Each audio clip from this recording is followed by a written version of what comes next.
season is approaching, so it's time to go through and update our Dynasty running back rankings. We're going to go through and highlight our changes here. Obviously, running back, a very volatile position right now in the NFL. So we're going to highlight all the different things that we've made and all the changes that we've made in these rankings. Do us a huge favor. Before we get started, make sure you drop a like on this video. It's free, and it shows a lot of support. It helps us out a ton, and make sure you are subscribed to the channel if you play Dynasty Fantasy Football. We are going to be your home for Dynasty content. We're going to be coming out with content all year round to help you with your leagues and in the winter with your rookie drafts. So, like I said, subscribe. And if you want a team blueprint on the screen for your Dynasty team, flockfantasy.com/domain will get you one. When you choose the annual Mother Flocker tier, you get a team blueprint. But any tier will get you our rankings, articles, Discord, our listener leagues. What else? I'm missing something. No, I think I hit it all. Yep. You got it. Flockfantasy.com/domain. And domain gets you 30% off, so you got to use our code. All right. I guess I'll do the S tier because it's the shortest one, and that I feel like short and Avery, they go together. Yeah. Well, I'm tall. All right, Bijan. With Bijan, he's the best running back prospect we've seen since Saquon. He's going to a team that ran the ball more than any other team last year. How many times? Do you still remember? 567 or something like that. 559. I think it's 559. Yeah. 559 times last year the Atlanta Falcons ran the ball. Tyler Algier and Cordarrelle Patterson combined got a ton of red zone touches. Arthur Smith pretty much proved that he hates your fantasy team, especially from a passing game standpoint. So Bijan Robinson's going to be a workhorse. He's going to get a ton of receiving game volume. He's going to get a ton of touches on the ground as well. When you couple his talent with the opportunity that he's going to be stepping into in Atlanta, there's no doubt that he's going to be contending for RB1 overall status from a scoring standpoint this year, and he is in a tier of his own as the RB1 in Dynasty leagues because behind him we have a bunch of turmoil, a bunch of uncertainty, and with Bijan, he's going into the first year of his rookie contract, and he is going to absolutely ball out. And you've got the next tier here. Yeah, following up, we have the other star running back from this year's class. It is Jahmyr Gibbs, and this is going to be a really unpopular take. Some people are saying, Jahmyr Gibbs, he's going to get 5 carries a game, really low on him, but we're not taking that route. Look at the draft capital that the Detroit Lions spent on him. They spent the 12th overall pick on him, and look how they've conducted their rebuild over the last few years. He's going to be running behind a great offensive line. He's the athlete running 4.36 40, 99th percentile for a running back. And the way he catches passes out of the backfield is immediately going to put him top 5 receiving back in the NFL, especially if you're in PPR leagues.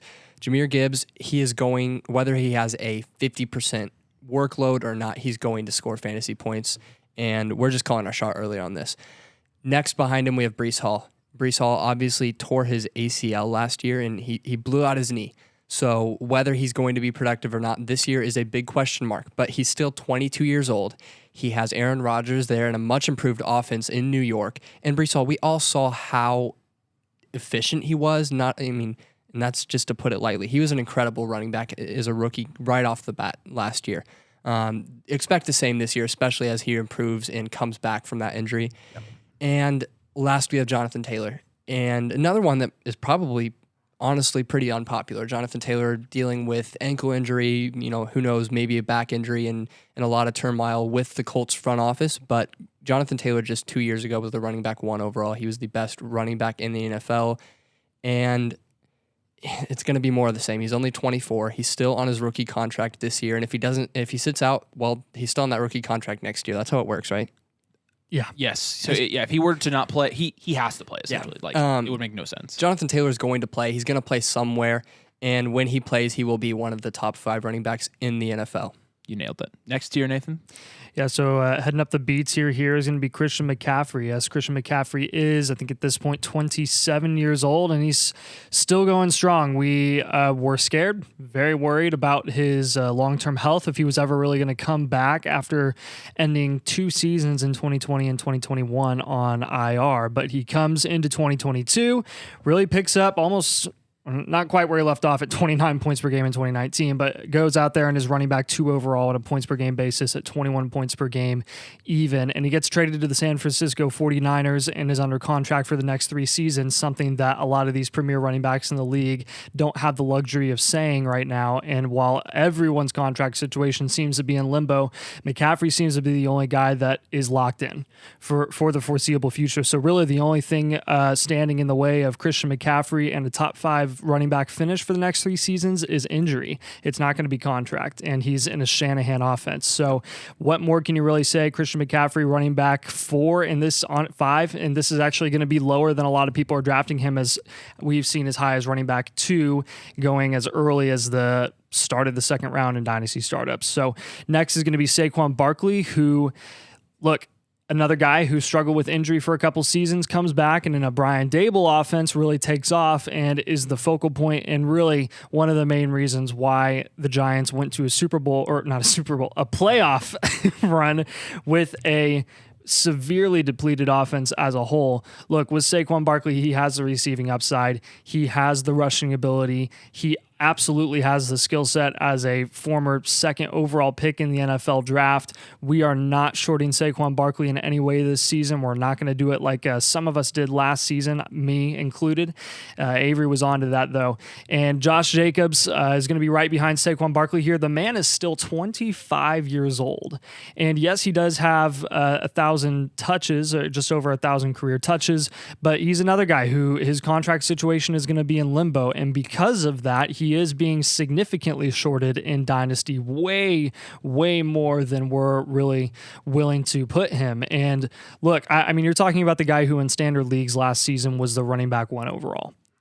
In an offense that has maybe gotten slightly better from an NFL perspective at the quarterback position, but their need for a running back has all but increased. So they're either going to pay Josh Jacobs, or Josh Jacobs is going to come back anyways, and he's going to play on that tag or a 1-year deal, and it's going to happen, guys. Just be ready for it. You're going to have to pay up for Jacobs if you're not buying him right now.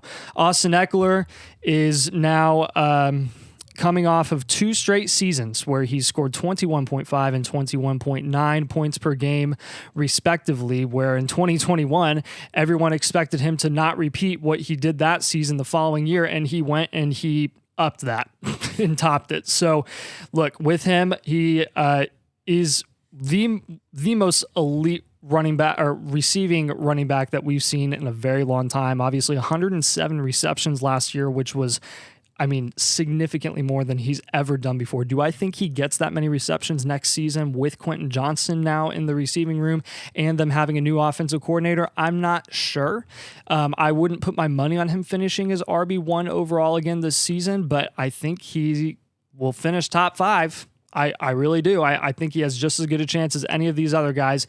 He's not going anywhere. Nick Chubb finally is without Kareem Hunt in the Cleveland Browns offense. You have Deshaun Watson starting an entire season this year with a loaded wide receiver core. I mean, defenses are going to be all over these guys, and especially Amari Cooper. I mean, the chemistry between Deshaun Watson and Amari Cooper is being overlooked, but I don't think defenses are going to overlook that. What that could result in is them overlooking Nick Chubb, or them just having to split their responsibilities, and Nick Chubb is going to be able to do what he does best, and that's being debatably the best running back in the NFL. He's going to put up a lot of points this season, and he's going to get all of those targets because Kareem Hunt's gone. Yeah, dropping down to the next 2 here. We're going to start with Najee Harris. Najee Harris, obviously, last year took a 4-point step back from his rookie year where he averaged 17.5 points per game and was the RB6. Last year at 13.2 points per game, you saw a significant decline in receptions and receiving yards, and that was where the bulk of his production decrease came from. However, when you look at the last stretch of games for Najee Harris as he became healthier, as Kenny Pickett became more in tune with that offense, Najee Harris actually did increase his production a little bit. We are expecting a bounce back year from Najee Harris. We think that his receiving game usage will go back up. The efficiency has largely remained the same, and that's inefficient, at 3.8 and 3.9 yards per carry in his first 2 years. However, as long as he's getting the volume, which for the most part he has, 300 rushing attempts his first year and 270 last year. As long as he keeps getting that volume, we will expect a bounce back from Najee Harris, especially if he is healthy and on the field. Kenneth Walker is going to be the next guy. I mean, Kenneth Walker, a guy on this list that was flirting with the A tier. This is a guy that early in the offseason we were ranking as high as RB3 or 4. And, obviously they go out, they draft Zach Charbonnet. Zach Charbonnet is a very, very good talent in his own right. And so with Kenneth Walker, although he does have second-round draft capital and is on a high-octane offense, and although last year he did come out in his rookie year, averaged 13.5 fantasy points per game, you can't rank him much higher than this because it's not like they spent second-round draft capital on Zach Charbonnet for nothing. Expect Charbonnet to come in, probably take some of the receiving game usage. He's obviously more of a power back than Kenneth Walker is. However, with Kenneth Walker, you always have the breakaway ability, and you always have that possibility of him just breaking off a run for a touchdown. He did that multiple games last year. Those were his highest-scoring games as well. So Kenneth Walker, still dangerous from a fantasy perspective. And then Derrick Henry is going to be here. This is going to be high for some people for Derrick Henry, especially like fantasy analysts. I even see fantasy analysts now moving Derrick Henry back down their rankings, and this I just really don't understand. Like, and even like the sleeper player description or whatever said like his career was trending downwards, and I mean like I guess if you're counting like going from 24 to 19 points per game trending down, I mean, technically, yes, that's trending down. But again, from a points per game perspective, last year, he was the RB4. He still had 1,500 rushing yards last year. You go and look at his underdog over-under. I mean, I think it's set at 1,400 something. The dude's not expected to take a step back this year. Every single year we try to get out a year early on Derrick Henry, he ends up proving us wrong, and he ends up producing like he does because he's just a freak. So Derrick Henry absolutely still belongs up in Dynasty rankings because he will produce and that will return on its value. Travis Etienne, a lot of people are going to say, how dare you rank Etienne lower than Kenneth Walker? How do you have Etienne this low? I mean, let's not kid ourselves here. From a fantasy points per game perspective last year, Travis Etienne was 23rd. Okay, he averaged 12 points per game. He got a ton of red zone carries last year and failed to capitalize on a lot of those. They brought in Tank Bigsby, who they're not going to not use, right? Again, like why would they have spent a draft pick on Tank Bigsby if they weren't actually planning on using him They're somewhere? going to give him 5 carries a game. And it doesn't matter. I mean, last year remember last year it was James Robinson over Etienne all the way. Like they're going to use James Robinson. Yeah. James Robinson gets traded. Like people don't know what's happening with the Jaguars backfield, and I think that's going to continue to be a trend. Doug Peterson will use all of his backs. I know a lot of you guys don't like that argument. I know a lot of you guys are very, very high on Etienne. However, until we see that production from him, we're going to be conservative with how we rank him, and I think that's fair given that points are the most important thing in Dynasty. Ramondre Stevenson rounding it out here in this tier. With Ramondre, he did come out and put up 15 points per game last year. So this is higher than we ever thought we'd put Ramondre. However, Ramondre does have room to move down this year if they do bring in another back and if that back does cut into his usage, especially on third downs in the receiving game. He had 69 receptions last year, which is nice. And, you think about how he could repeat that this year. I mean, it's not like he's on a super high-powered offense. Mac Jones is still going to be his quarterback. If they bring somebody else in, it's like, But I think this is a pretty conservative ranking for Ramondre Stevenson, and this is about as comfortable as we're putting him high on this list. So you got the next tier, the D tier. Yeah, I mean, we were just talking about Kenneth Walker. We got his counterpart here in Zach Charbonnet. Zach Charbonnet was a great college prospect being drafted in the second round, just like Kenneth Walker. Well, you're looking at his role in that offense with a lot of question marks. To be fair, Kenneth Walker was really good last year. He runs a 4.38, and he has that breakaway speed as a runner. But Kenneth Walker in 15 games last year only had 27 receptions. You look at Zach Charbonnet in his last year in college, he had 37 in 10 games. So Zach Charbonnet is immediately going to have a role in that Seattle Seahawks offense, and it's a role in an offense where they look to be planning to pass the ball a lot. They just drafted JSN in the first round as well. And you pair him with DK and Tyler Lockett, Geno Smith is going to be throwing the ball a lot, and I think that's going to lend itself to a lot of points for Zach Charbonnet.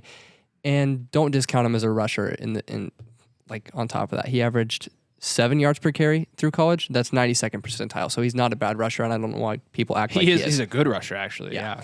Behind him we have Tony Pollard, another guy who last year was really good in the receiving game. He had 370 yards and 39 receptions, and he averaged 15 points per game. The problem with Tony Pollard is he does not have a long-term contract at all. He's on a one-year deal. He's coming off of an injury, and there's a lot of question marks there. We have him ranked, honestly, you say conservatively, I'd say pretty low, considering how good he was as a producer last year. But we've never seen Tony Pollard with a full workload last year. 193 attempts, and that's the most he's had in his career by a lot. Even in college, he never topped 80 carries. So there's a lot of question marks with Tony Pollard and how he'll handle that role. Let's hope he stays healthy because we want him to succeed, but we're really discounting his price because of that. And last, we have Javonte Williams, another guy who just destroyed his knee. ACL, LCL, PCL, right? Half the alphabet. Yeah. Yeah.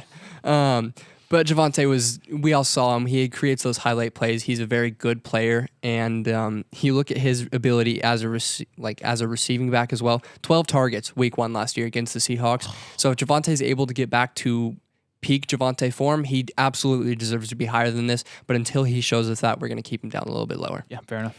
Yeah, so in the next tier, this is the F tier, we're going to have a DeAndre Swift here at 18, and this is significantly higher than a lot of people in the Dynasty community have Swift now, basically. After drafting him as high as at the 1-2 turn in Dynasty startups last season, and then him getting consistently like 30 to 40% snap share in the Lions offense, we've just completely given up on him, and now he's fallen to the 8th round, and that is just way too far for us when he's just gone into a completely better situation with the Philadelphia Eagles. And yes, well, there's a lot of weapons there. There were a lot of weapons in Detroit too, and he still was one of the most efficient running backs in the NFL with his limited opportunity and finished as running back 15 on a points per game basis last season. Yes, we're concerned about his injury. That's why he's in the F tier and not in the A or B tier like we had him last year. But still, I mean, 12th in receptions with 48 receptions with his opportunity last season. Like, come on, 11th in receiving yards, just wildly efficient with every touch. Yards per touch, 6.3. That was second among running backs in the NFL. And true yards per carry, 8th with 4.9, and 5th in breakaway run rate. I mean, the efficiency metrics, you could just talk about them and put them in here and go on and on and on, but we have to ask DeAndre Swift to be, like healthy for an entire season because he has yet to do it. And, but we're betting on that, and we're betting on him being efficient and Sirianni getting the best out of him in a loaded Eagles offense. Then we've got Joe Mixon, who, again, another guy that we're absolutely not shorting, even though he's, old. The situation has not gotten any worse in Cincinnati. In fact, it's gotten better. P. Ryan isn't there anymore, if that really accounted for anything. And he took a pay cut to stay with Cincinnati. Like, everyone in that offense is taking a pay cut so that they can all stay together and make a run for the Super Bowl. Mixon is not slowing down. He did not slow down last year. He had one of his best seasons ever, and he is going to continue to get that bell cow workload as long as he's there. And guess what? He's still there. Aaron Jones, one of the premier receiving backs in the NFL, and going into his season where Jordan Love is starting his first full season. We can finally see what Jordan Love's going to be. There's a lot of questions there, a lot of questions in fantasy. What's Jaden Reed going to do? What's Christian Watson going to do? What's Romeo Doubs going to do? How's Jordan Love going to handle this new role of, like not sitting on the bench for 3 seasons? And look, Aaron Jones is going to get his work cut out for him. He's going to get so many targets from Jordan Love. I mean, he's Jordan Love's security blanket. Anytime Jordan Love is under duress, he's just going to dump it off to Jones, and Jones is going to make the most out of that in that offense. He has for years and years and years. Aaron Rodgers loved him. J.K. Dobbins is also going to be in this tier. We were some of the people that were ranking him way too high last season, thought he was going to come off of his injury way better than he did, but he didn't, and he had to get cleanup surgery, and he came back, and he was still making guys miss when he couldn't even walk without limping. So I think that's a testament to how much of a talent he is and why Baltimore decided to keep him and not replace him going into this season, despite his extensive injury list from like one ACL tear. It's really frustrating, but we're holding out hope for one more season. Maybe this could be his year. Yeah, and dropping down to the last year here, we've got Miles Sanders. Miles Sanders is on a 4-year deal with the Panthers, so that automatically gives him some value. This year is a big year for Miles Sanders from a fantasy value perspective, because if he does come out and actually produce, he could move up higher on this list given his contract security that is really lacking in a lot of these running back situations. However, for now, until we see that, we'll rank Miles Sanders here. Dameon Pierce is going to be the next guy on this list, and with Dameon Pierce, again, he's a guy with low draft capital that is just easily replaceable. You've seen this time and time again, and it's the tale as old as time. But with Dameon Pierce, he could be replaced as early as next year. That being said, Dameon Pierce had a fairly decent rookie year, I would say. This is also a very big year for Dameon Pierce from a fantasy perspective and from a team situation perspective, because as the Texans continue to rebuild, they could look to upgrade at the running back position. And then last on this list, we've got Rachaad White. Rachaad White was somebody we were very high on coming out of last year's draft. Obviously a great receiving talent. Not in a great situation. When you're talking about buying running backs in good offenses, this is the complete opposite of that. He's not super efficient on the ground, but again, the receiving upside alone is going to prop up his value in production, so we have to put him on this list. We're going to put him down here in the G tier. So that wraps up our updated Dynasty running back rankings. Let us know in the comments what you agree with, what you disagree with, who we missed out on, etc. Do us a huge favor and like and subscribe before you head out. We really appreciate you making it this far, watching the video. As always, thanks for joining us, and we'll see you later.